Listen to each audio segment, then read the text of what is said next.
Toi, qu'est-ce que tu dis? T'as 20 ans, qu'est-ce que tu conseillerais? Méditation, moi Ouais. j'ai commencé environ à 20 ans et moi ça a été vraiment énorme pour moi. Et je dirais que pour moi, tu vois, toute cette discussion sur le dev perso et tu dis le dev perso. En fait, je pense que le dev perso, à quoi ça sert?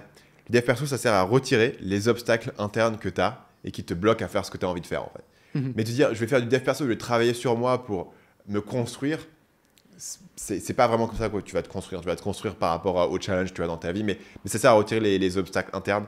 Donc la méditation, moi, ça m'a beaucoup aidé à ce niveau-là, de pouvoir me détacher. Sinon, j'étais trop, mais j'étais trop dans le jugement des autres, dans Mhm. l'ego, dans savoir la compétition et tout. En plus, j'ai fait la prépa. Enfin, il y a un truc en Mhm. prépa qui est très quantifiable, tu Ouais. vois. J'ai l'impression qu'il y a vraiment un problème d'ego et tout. Et je me dis, en fait, ces gens ont besoin de méditation. Moi, j'ai commencé la méditation vraiment très tôt, juste Mhm. avant de faire le business en ligne. En fait, j'avais fait la méditation. En gros, j'ai fait séduction, dev perso, méditation. Et c'est comme ça que je suis arrivé au business, tu vois. J'en suis arrivé par ce chemin. Ce qui fait que ça- je pratiquais directement ça. Et je pense que ça aide dans les périodes où tu te dis, je bosse dur pour aucun résultat, en fait.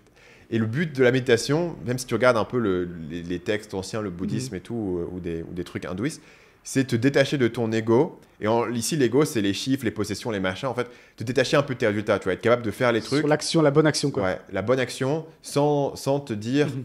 ouais, mais en fait, je suis une merde parce que je gagne pas assez d'argent, quoi. Et en fait, tu crois que les gens te jugent et regardent ce que tu as comme possession. En fait, les gens, ils s'en foutent un peu de ce que tu fais. Mais toi, tu crois que les gens te jugent et donc, du coup, ça te paralyse.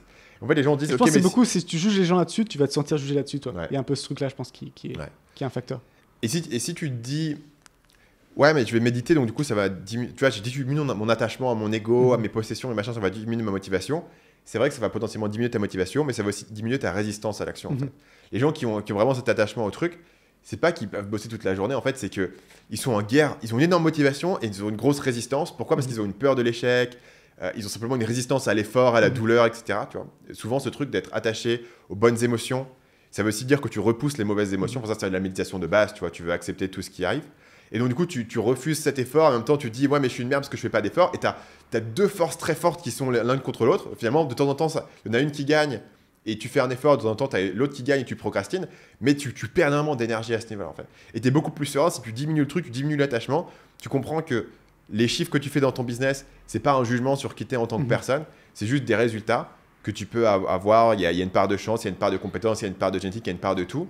Mais que ça te définit pas en tant que personne. Tu vois. Tout comme si tu faisais de la muscu, ton corps il te définit pas en tant que personne et si tu es trop attaché à ton corps, bah, dès qu'il y a un truc où tu te dis ah non mais lui il est un peu plus fort que moi là-dessus ou là je vieillis ou quoi et c'est connu de tu vois les gens qui commencent à vieillir qui sont super attachés à leur beauté et tout Mhm.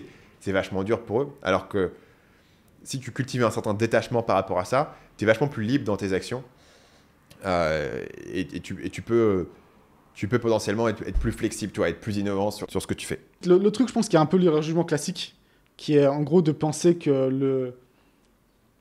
le facteur limitant pour ton bonheur, c'est les contraintes externes. Mm. Et je pense que c'est en partie vrai.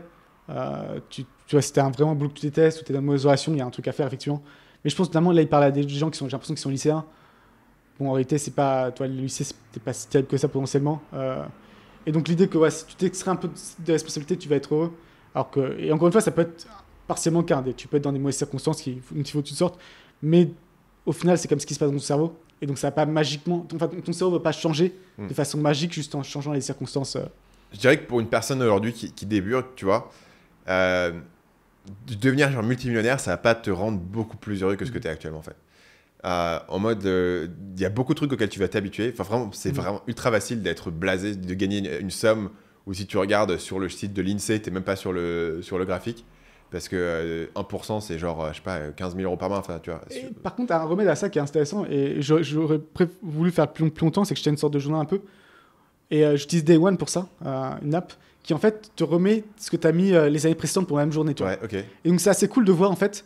Et j'aurais aimé l'avoir parce que j'avais écrit mes outils en 2014, 2015, 2013 par là, donc c'est intéressant déjà de voir ça. Mais justement de voir, te dire, putain, si j'arrive à faire 10 000 euros ce mois avec Amazon, ce sera incroyable. Et ça te remet un peu dans cette place de gratitude et de Ouais. voir un peu le chemin parcouru que t'as pas autrement. Quoi. Ouais. Mais sinon, en fait, tu vois, tu, pas mal de problèmes psychologiques, en fait, tu vas les amener avec toi. Quoi. Mhm. C'est un peu le même biais des gens qui se disent, ok, je vais partir en Ouais. voyage et ça va, je vais devenir une nouvelle personne. Et tu arrives là, bah, tu es le même connard que tu étais avant, quoi, et tu as tous les mêmes problèmes. Euh, et donc, que c'est une erreur de se dire, ok, bon, bah, aujourd'hui, je suis malheureux, mais si je réussis et je deviens riche, je serai Mhm. heureux. En fait, probablement, il faut quand même travailler sur ces éléments-là. créer ce détachement par rapport à la situation. Parce que même en fait, si tu deviens riche, il y a des moments, ah merde, ça stagne, ça marche pas aussi bien, je suis pas aussi fort que je pensais, ou ça descend ou quoi. Tu auras quand même en fait des hauts et des bas qui fait que parce que tu t'es habitué, tu as l'impression que c'est difficile. Et donc, que c'est important de développer dès maintenant un peu cette capacité à pouvoir être OK avec ta situation, quoi. Totalement. Et je pense que la seule exception, c'est littéralement aujourd'hui si t'es genre... si t'as vraiment un job de merde ou si t'es SDF ou quoi. Enfin, tu vois, c'est une situation extrêmement dure qui t'empêche d'être heureux. Mais en dehors de ça, si t'as une situation plus ou moins normale et que t'es pas heureux, il faut trouver un moyen d'être heureux dans cette situation, de trouver cet équilibre.